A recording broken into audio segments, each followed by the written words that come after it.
গণতন্ত্র সংস্কার এবং জুলাই হত্যার বিচারকে মুখোমুখি দাঁড় না করানোর জন্য অন্তর্বর্তী সরকারের প্রতি আহ্বান জানিয়েছেন বিএনপি চেয়ারপারসনের পররাষ্ট্র বিষয়ক উপদেষ্টা কমিটির বিশেষ সহকারী ইশরাক হোসেন।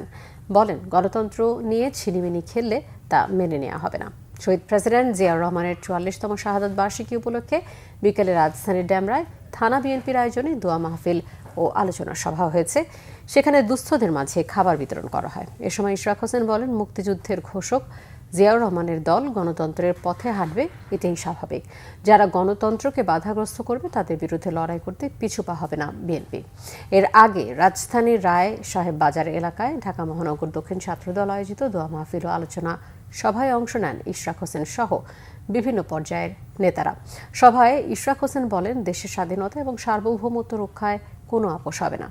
তিনি বলেন, অন্তর্বর্তী সরকার জুলাই হত্যার বিচার এবং সংস্কার কোনো কিছুই দৃশ্যমান করতে পারেনি।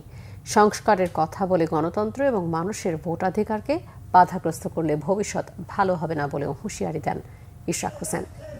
15 বছর বিএনপি আন্দোলন করে গিয়েছে। কেন আন্দোলন করেছে?